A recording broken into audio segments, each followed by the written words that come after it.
What's going on, everybody? Hope you're doing good. As you can see, I'm making a little bit more of an effort to actually make content, make YouTube videos for the YouTube so I can get the views and then get the subscribers, and then, you know, eventually I'll probably win. Do you win this? I don't even know. Anyways, we're playing some Skywars. You might have noticed the last game was Bed Wars. Well, that's because I kind of needed to get back into the swing of things, and I actually play Bed Wars more than Skywars, especially when I have someone to play with, which was the case. But, you know, I'm doing good. I think I'm feeling more motivated to make videos. I'm on a break right now. I've actually had more time to do stuff that I actually care about. For example, I've been reading more, and reading is something you should totally do. I mean, judging from my friends, like, nobody in my generation actually reads. Because, you know, it is boring, everybody knows that, but it's also very beneficial for your health. No, get out, I don't like you. Reading is very beneficial for your health and your brain and whatever. It will make you live till you're 150, I promise. Anyways, this book I've been reading, it's by this guy called Slavoj Žižek. You might have heard of him. He's pretty popular on the internet. Things happen. Things happen here and there. And what happened was that I was kind of aware of him. He did that debate with Jordan Peterson, whatever, got a lot of media coverage. And like, because of that, I was semi-aware of him. But then I started watching some more videos on the internet. Started getting into, or like, enjoying the stuff he had to say. Okay, I can't win this fight.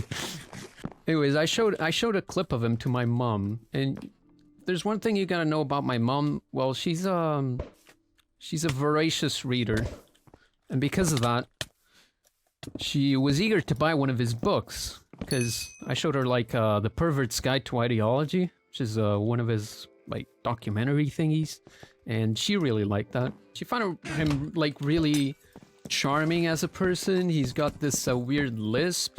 He talks like this, and so on and so on. If you look at a clip of him speaking, that's actually exactly how he speaks. I can't win this. Fuck, I'm so dead.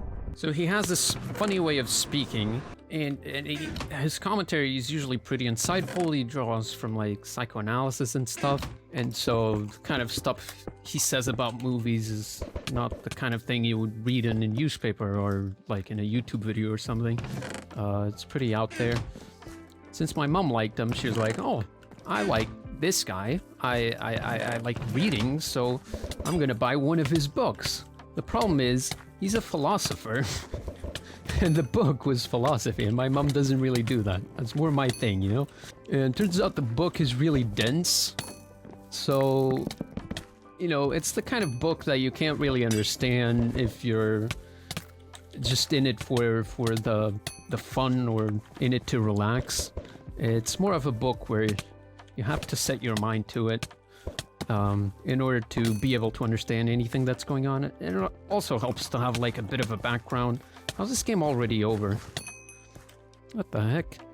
But if you have a background in philosophy or a little bit of knowledge like I do, it makes it much easier. So this is just to say that that's the book I've been reading, because my mom isn't going to read it. She was kind of expecting more, you know, media commentary, stuff about movies, stuff about, I don't know, like, sex and whatever. It's actually funny, because the title of the book, it's called Sex and the Failed Absolute, which is an interesting name in its own right. But then, like, in my language, it kind of, you can kind of read it as Sex and the Absolute Failure. And I had to buy that from the store. The lady gave me a funny look. As if it was some sort of self-help where it's like, I'm an absolute failure when it comes to sex. Which isn't wrong per se, but still kind of an awkward moment. But as I was saying, the book is pretty, you know, hefty content-wise. You gotta be paying attention if you want to have a good time with it. But honestly, and I just got So it's a pretty hefty book content-wise, but that's also meant that I've been able to devote more attention to it. Like if I really put my mind into it, it's gonna take up all of my attention, and it's actually been more enjoyable because of that. Because when reading, there's this tendency to like sort of have your mind wander, because reading isn't necessarily the most fun thing to do all the time, you know? Actually, I was talking to an activist. I just released a video with him. Okay, I got this kill. Nice. I was talking to him about my theory of attention. Because, like, for me, attention is like a bar in an RPG. And, like, different activities are gonna fill it to a different extent. And, because of that, like, if you're doing an activity that doesn't demand your full attention... Oh my god, this demands my full attention. I'm gonna go ahead and not commentate for a second. Oh,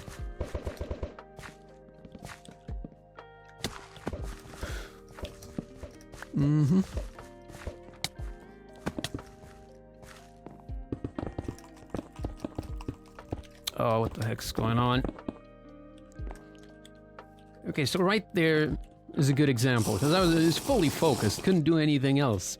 And in general, if I'm playing Skywars, there are going to be times where I can't really talk, because I'm too focused. But if I'm just sprinting around or looting chests, then that's more doable for me. So it's like, there's a bar, and it's being filled differently, and if I'm just sprinting around, then it's not really filled. And so me talking requires more attention, and right now, like, my bar is pretty full because I have to think about what I'm gonna say.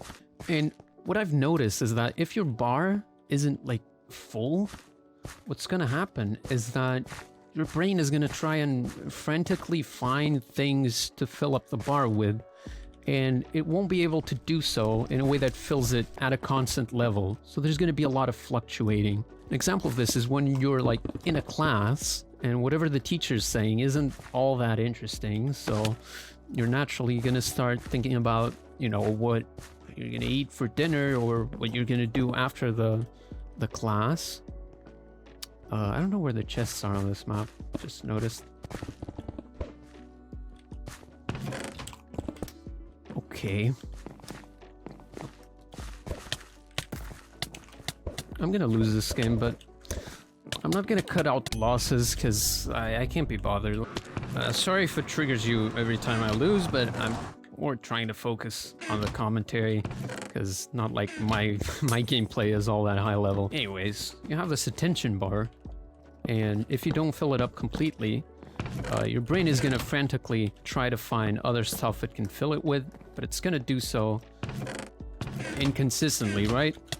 So you're gonna be left with, you know, a mind that's constantly wandering, and it's actually gonna take away your attention from whatever you were listening to that wasn't filling your attention bar in the first place. In this case, like, the class you were listening to, you're no longer gonna pay attention to it, because now you're thinking about what you're gonna do afterwards, and your mind is wandering, you know?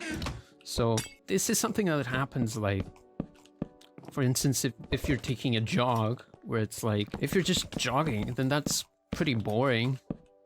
And also, if you're just listening to a podcast, it's pretty boring, but you put the two together and suddenly you have a very enjoyable experience, you know?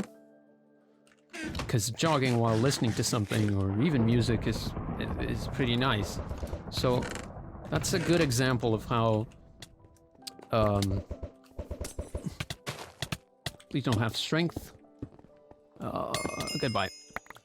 That's a good example of how you can fill it. And it's kind of counterintuitive, you know, because it's not necessarily obvious that your attention is going to be a bar and not, like, you know, something that, I don't know what else, I don't know what people think it is, but at least it took me a while to realize this, that, you know, sometimes occupying your attention more makes you focus better. I was watching a Cheetah video, and he was talking about how every time he had something he could fidget with during class, he paid a lot more attention. And that's exactly why, because that way his attention bar is fully filled up. That's what we experience as a flow state, you know? Did I fail? Okay, I didn't. Can you stop? Get some help, man.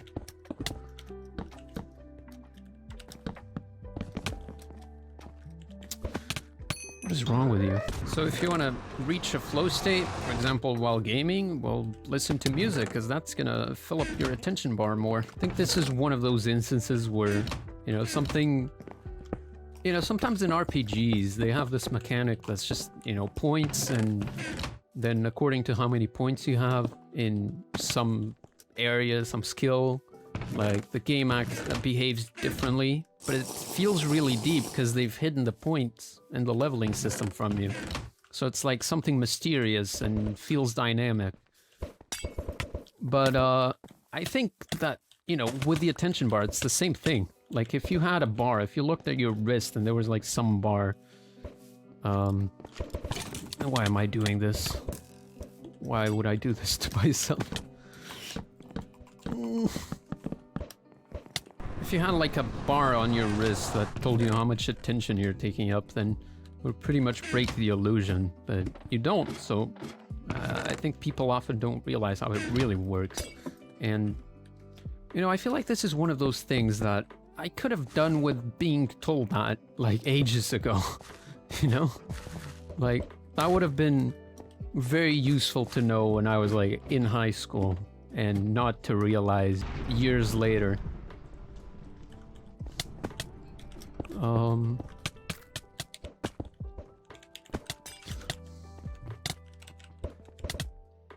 But there's a lot of these, like, life lessons where people don't mention them to you, or they mention something that's really cryptic and undecipherable, and then only when you're like 20 do you realize what it really meant. Like for me, a good example of that was look where you're going, because you hear that and you're like, oh, okay, so you mean like pay attention to my path so I don't like bump into things or people. But no, actually there's a second meaning to that, which is if you look in the direction which you intend to go, then people are gonna avoid you. Nick player, ladies and gentlemen. But if you're like walking down the sidewalk and you look in the direction in which you intend to go, people are gonna naturally veer to avoid you. And I never realized that, so I would walk, and like as I walked,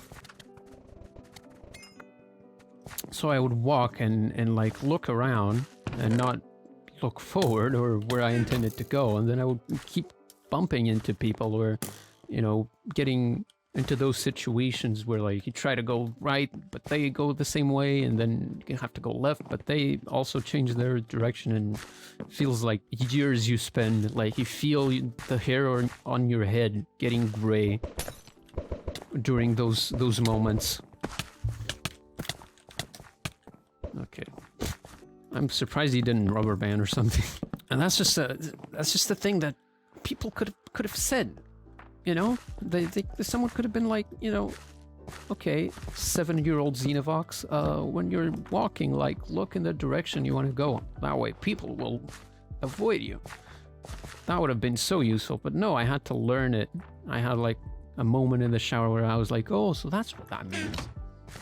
And in general, there's these really nebulous concepts. Like for me, the worst one was self-esteem, because that's, let's face it, that's a really weird concept. Because I haven't always had the best self-esteem, and when people told me I needed more, or I needed to be more confident, like what the heck does that mean? Really? No, because it doesn't mean like you think highly of yourself.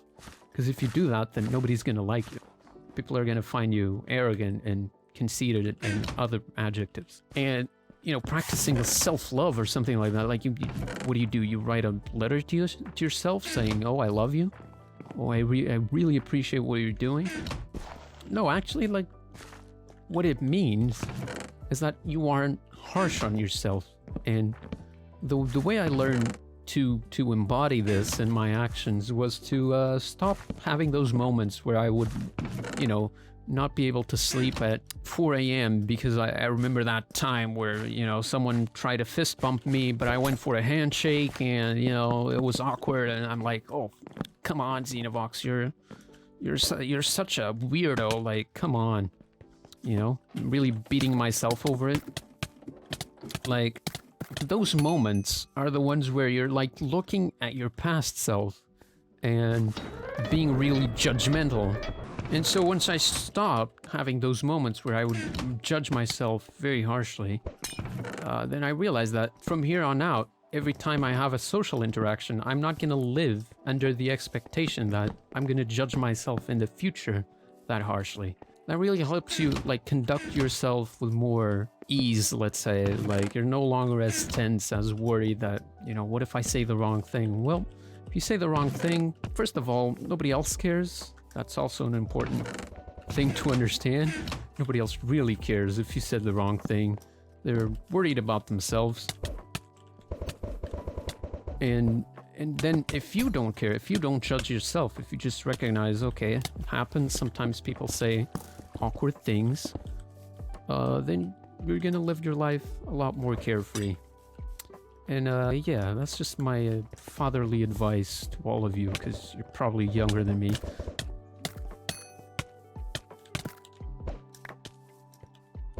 And I'm just gonna finish this game awkwardly without saying anything.